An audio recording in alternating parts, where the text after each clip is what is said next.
اللهم صل وسلم وبارك على سيدنا محمد وعلى أصحابه أجمعين. ازيكم يا رب كلكم تكونوا بخير. النهاردة عاملين تورتة قلب بطريقة سهلة وبسيطة جدا. عملناها قبل كده مع بعض كذا مرة، بس النهاردة قلنا ان احنا نقول كمان نعرف الناس هي بتعمل ازاي، طبعا لأصحاب المشاريع الأونلاين واللي حابة ان هي تعملها لأولادها والبتاع. يلا بينا نشوف الفيديو بتاعنا بيتكلم عن ايه. طبعا يا بنات انا هنا كنت حاشية تورتاية مقاس 16. شوفوا انا بحطها هنا على طرف البورد، انا ما بحطهاش في النص، لا انا بحطها على طرف البورد بالشكل اللي انتوا شايفينه ده كده. تمام. بعد كده يا بنات هبتدي دلوقتي ان انا هقصها معاكم. اول حاجه كده باجي لظهرها اللي هو فيه المكان الواسع اللي انا سايبه له مساحه من ورا، وببتدي ان انا اعمل علامه زائد في التورتايه زي ما انتوا شفتوا، وباخد كده ادي ربع كده اللي انا خدته، ومن الجنب التاني كمان بنزل باخد الربع التاني، وببتدي كده الزقهم من ورا. طبعا باجي بعد كده كنت لابسه كيس بلاستيك او ممكن تلبسي جلافز، وبتبتدي ان انت تضغطي عليها ضغطه بسيطه كده هتلزق معاكي بمنتهى السهوله. تمام تمام كده حلو قوي، عملنا شكل القلب. هنبتدي دلوقتي ندخل في تاني مرحله يا بنات، وهي ان احنا هنجلس الكلام ده كله. هبتدي كده اجلس كده بالاول كده بشكل كده بسيط كده وبكريمه قليله، يعني بعمل زي بطانه كده الاول، وبعد كده هبتدي ان انا اكمل بقيه التجليس بتاعنا. تمام زي ما انتوا شايفين كده. هجلس بقى التورتيه بتاعتي. طبعا يا بنات الديزاين بتاع التورتيه بتاعت النهارده فيها شغل عجينه سكر. طبعا الورده بتاعت عجينه السكر انا عملتها معاكم قبل كده في كذا فيديو، وعملتها كمان معاكم في لايف كنا طلعناه قبل كده وعملناه كتير قوي قوي مع بعض. اللي حابه تشوفه تدخل في القناه وهتلاقيه موجود قدامها. طبعا هنا يا بنات انا ببتدي اجلس كده تجليس كده سريع. تمام قبل لسه ما هجلس تجليس تاني. طبعا هنا بشوف بقى بلاقي فيه هنا زيادات كده طالعه من الكيك، فانا ببتدي ان انا اقصها.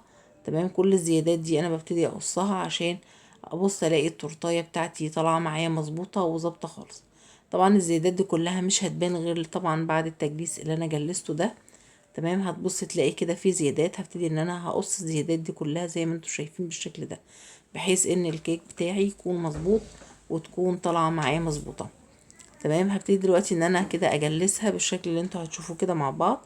هجلس بقى داير ما يدور التورتيه تاني بالشكل ده كده يا بنات علشان تطلع معايا مظبوطه. تمام هنجلس بقى داير ما يدور، وهرجع هنا احط كريم شانتيه بالشكل ده كده. وهنا كمان التورتيه دي اخدت معاكي قد ايه كريم شانتيه؟ اخدت معايا كوبايه ونص كريم شانتيه. تمام واخدت معايا دي اسبونج ربع كيلو. الربع كيلو زي ما قلت حطيت عليه ربع كوبايه ميه وتلات بيضات، وحطيت عليه معلقه محسن جل، وكمان حطيت معلقه خل وشويه فانيليا سائله. الكلام ده كله كده تمام يا بنات. تمام هنا بقى ببتدي اجلس بقى ده التجليس النهائي. وهقول لكم كمان التب اللي انا اشتغلت بيه التورتيه بتاعتي كان تب شكله ايه. كل ده هنقوله مع بعض دلوقتي زي ما انتوا شايفين كده. تمام انا قلت اختصر الفيديو بحيث ان انتوا تشوفوا حاجات بسيطه قوي عندي، وكمان تقولوا لي رايكم ايه في ديزاين التورتيه. تمام انا كل ده بجلس بحيث ان انا عايزه اعمل شكل حلو، ان ما يكونش فيه كيك او فيه رتوش خالص. تمام يا بنات تمام قوي كده. هنا بمسح كده البورد بتاعي. تمام بيكون معايا كده فوطه نظيفه اول ما باجي اشتغل، وببتدي امسح البورد بتاعي. وهنا كنت خلصت التجليس. هجيب بقى التب اللي انا قلت لكم عليه اللي هو تب الورده المقفوله. تمام وهبتدي اعمل بيه روزيتات بالشكل اللي انتوا شايفينه ده كده. عملنا هنا روزيتات فوق في نص كده في النص، وهبتدي تحت كده اعمل ايه. هبتدي اعمل روزيتات داير ما يدور التورتايه بتاعتنا بالشكل ده. هنحزمها كده بروزيتات داير ما يدور. تمام ولسه بقى دلوقتي هنحط طبعا الورده اللي انا كنت عملتها زي ما قلت لكم. عملنا الورده بعجينه السكر. هنبتدي ان احنا نحطها. طبعا انا كنت عايزه ان انا اعمل ورده بالشانتيه، بس للاسف اللون ما ظبطش معايا، وانا كنت مستعجله ولسه هخلط الوان مع بعض عشان اللون الاحمر يطلع معايا لون ناري، بس للاسف اللون ما ظبطش معايا، وكنت مستعجله قوي عشان عندي شغل تاني. فقلت خلاص انا هعمل ورده بعجينه السكر بسرعه. تمام لان انا بعملها بالقطاعه، فالحمد لله رب العالمين بتكون سريعه، وفي نفس الوقت برضو كنت مقطعه القطاعات برضو عجينه السكر علشان ان انا هكتب بيها الاسامي اللي هتحط قدامكم على التورتيه بتاعتنا. تمام فدلوقتي طبعا يا بنات انا بقى هعمل ايه. هلغي فكرة ان انا هعمل بعجينة السكر.